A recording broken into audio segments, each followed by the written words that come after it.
a chance to meet you, and we wish you the best of luck with the voting. Thank you. Thanks for having me, and stay safe and healthy. You too, and enjoy the rest of your day. Thank you. Well, first of all, Gabriel says he feels terrible about leaving out Susanna Calkins, one of his fellow nominees, during the interview when he was graciously highlighting the other nominees. That time in history was so crazy. It was a witch hunt. You didn't like somebody, you could name them as a communist. It would stick. Wow. Well, for those of you who don't know, of course, this is before my time. I have an inkling of it in history. The time period is called McCarthyism because it was a vociferous campaign against alleged communists in the U.S. and other institutions carried out under Senator Joseph McCarthy during the time period of around 1950 to 1954. Many of the accused were blacklisted or lost their jobs, although most, in fact, did not belong to the Communist Party. I would say, second grader, third grader. I can remember being at home and watching parts of this, I thought, very boring thing on television where all these men were yelling at each other. I didn't understand what it was. My mother explained it to me. Back then, you didn't have anything else to watch. It was all day long. We had a black and white TV. My mother would iron, and she would watch that and cuss.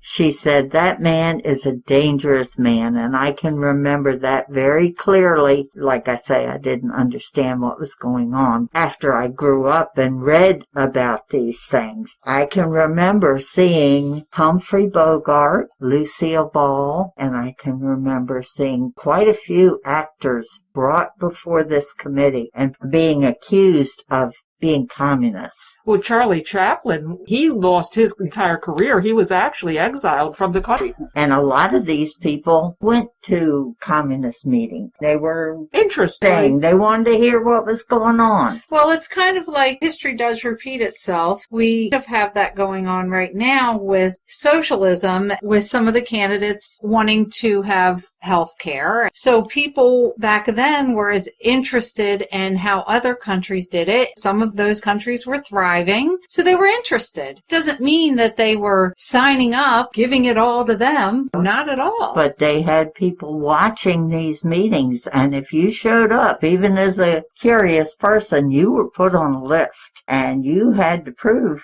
that you were a loyal American. But there were some that never even attended the meetings, that just because somebody didn't like them. There were a lot of them that were communists and later on admitted it, that were never accused. It was a horrible time. If you're interested in that time period and don't know a lot about it, I think Gabriel did an excellent job. The Hollywood studios needed to get their pictures out, and they really needed their writers and the people who were blacklisted, and they had to find a way around this egregious time period. If you're interested in this subject, watch the movie Trumbo. That was an excellent portrayal of the blacklisted authors and screenwriters. We wish Gabriel all the best, his Agatha nomination. Now we're going to have an interview with Connie Berry. Connie Berry is the author of the Kate Hamilton mystery series set in the UK. She was born in Wisconsin to second-generation immigrants from Scandinavia and the British Isles. Like her main character, Connie grew up in the world of fine antiques. Her parents, unrepentant antique fanatics, eventually opened a shop, not because they wanted to sell antiques, but because they needed a plausible excuse to keep buying them. Besides writing and her family, Connie loves foreign travel, cute animals, and all things British. She has degrees in English from DePaul University and the Ohio State University. Connie is a member of Sisters in Crime, Mystery Writers of America, and is on the board of her local Sin Sea chapter, Buckeye Crime Writers. Connie lives in Ohio with her husband Bob and adorable dog Millie. As A Dream of Death opens, it's late fall. Kate has traveled to the Isle of Glenroth in the Scottish Inner Hebrides to visit her sister-in-law, proprietor of a country house hotel, famous locally for its connection with Bonnie Prince Charlie. Kate and her sister-in-law Eleanor have never gotten along, but Kate is determined to repair their relationship, her late husband's dearest wish. She arrives on the island in time time for the annual tartan ball. Spirits are high. A recently published novel about island history has brought hordes of tourists to the small resort community. The next morning, a body is found, murdered in a bizarre recreation of an infamous murder described in the novel. When her husband's best childhood friend is arrested, Kate teams up with a vacationing DI from England to stop a killer, determined to rewrite island history and maybe Kate's future.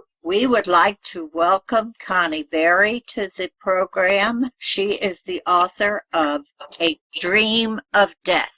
Welcome, Connie. Thank you. I'm so glad to be with you. This book had a very atmospheric setting. What made you choose the Scottish Hebrides? The Scottish Hebrides. The easy answer is that my publisher wanted the whole series set in the UK. So I wanted to find a location that would fit the story I already had in my mind. And I was intrigued by the idea of murder on a small island that is cut off from the mainland, kind of limiting the suspects. Agatha Christie used that. Others have used that as well. And the reason I chose Scotland, the Highlands of Scotland in particular, first of all, I had Scottish grandparents. So I kind of grew up with that culture, hearing the sound of the Scottish brogue and tasting the foods and all of that. But also Scotland has such a rich and tragic history, and especially the Highlands, with the death of the glorious dream of Bonnie Prince Charlie coming back and regaining the British throne in the mid-1700s. Is there a real island of Glenroth? No, there isn't. I made up my own little island, which gave me a lot of flexibility. There are a lot of islands in the Hebrides. Because I live in the United States, I can visit there, which I have on a number of occasions. Everyone will say, well, that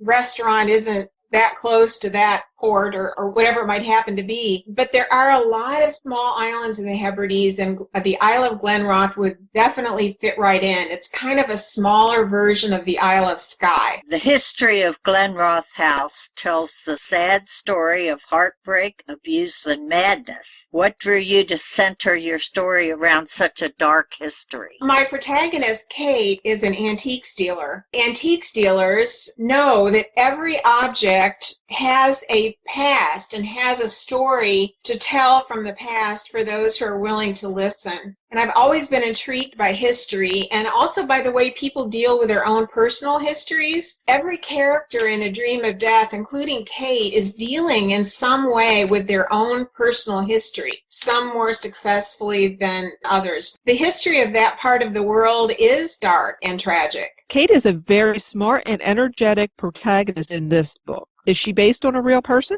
Kate is an amalgam of lots of people and also my imagination. I am definitely in there. Kate and I share a similar background. We're both from the Midwest. We were both raised in the high-end antiques trade, but she is definitely her own person. There are some characteristics we share, but many that we don't. Actually, with every book that I write, I'm on my third right now, I feel like I'm getting to know her better and better. She's definitely taken on a life of her own. You mentioned that Kate is an antique dealer. How do you find a way to marry antique dealing with sleuthing? You know, I actually think it's quite an advantage because an antiques dealer has to uncover and put together clues to discover an object's history. Where was it made? By whom was it made? Who owned it? What is its current value? What is its current condition? My mom was a wonderful sleuth in that way. That was kind of her specialty. When my parents were deciding how much they would ask for a certain object, my mom did a lot of research and sleuthing out to discover facts about the objects that would make them really interesting to the people who bought them. So you're not just buying an object, you're almost buying a piece of history.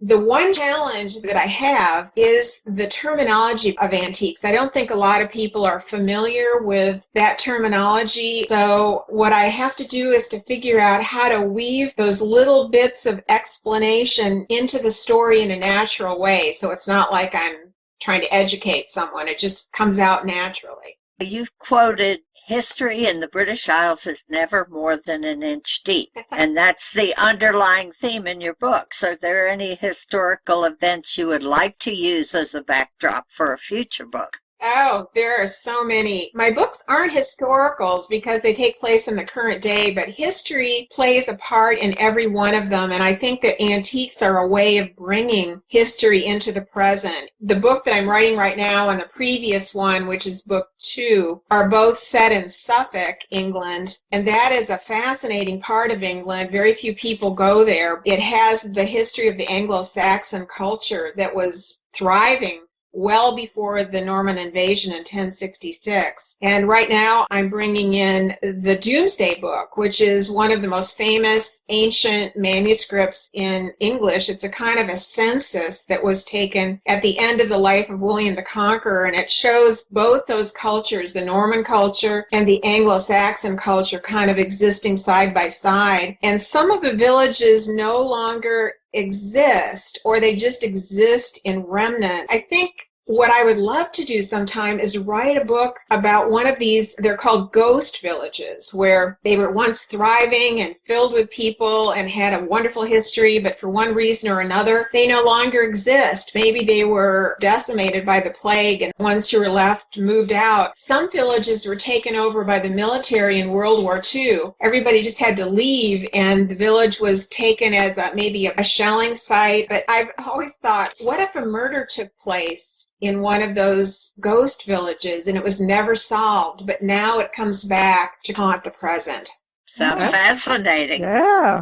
We witnessed firsthand at Malice Domestic how supportive the mystery writing community is of each other. Was there any particular bit of advice that helped you to publish your first novel? Oh, that is so true. One of the quotes that I love, and I wish I knew who first said it, in the mystery writing community, no one must fail so that I can succeed. And I have certainly found that to be true. There are so many writers who have encouraged me over the years, but right now I'm thinking about 3 in particular. It took me a number of years to get my first book published, and I was really working on revising it all that time. And I met Meg Mims, who writes a wonderful cozy mystery series in a teddy bear shop. She also writes historicals. She said to me, don't give up. Her advice came at a really crucial time because I was thinking about giving up. And then another wonderful writer, Gretchen Archer, who writes a series of mysteries set in a casino in Biloxi, Mississippi. I was struggling with the voice of Kate, and she said, why don't you try doing it in first person?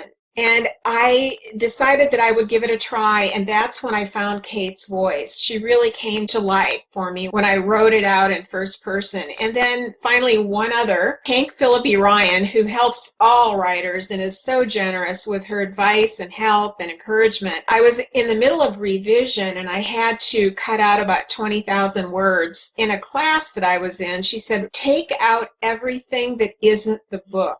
And so I went through, and it was surprising that there were things that I had in there that were great, but they just really did not do anything to advance the story. And so I took her advice, and that was exactly what I should have done. Oh, such a simple thing, but very effective. Yeah. We're all living in this new world and we have a new normal. If you were to use this as the backdrop for a book, what would the story be? Well, social distancing and staying home kind of reminds me of being on an island. You're kind of cut off from everyone else. And so I think it would be fun to have a group of tourists from several different countries quarantined in a country house hotel in rural England. And then someone is murdered, but why and by whom? Ah, I'd read that one.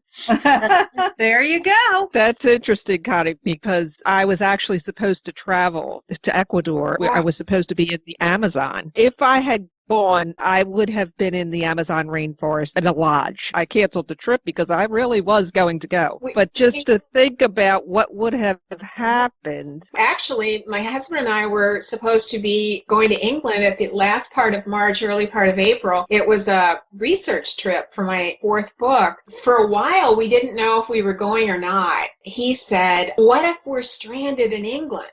What a horrible thing. And I said, yeah, what if we're stranded in England? It sounded great. But then as it turned out, we weren't allowed to go anyway. So it was probably a good thing. Can you give us your website so that people can find you. My website is connieberry.com. While you are there, you can sign up for my monthly newsletter, which is called The Plot Thickens. I would love to hear from you and your listeners.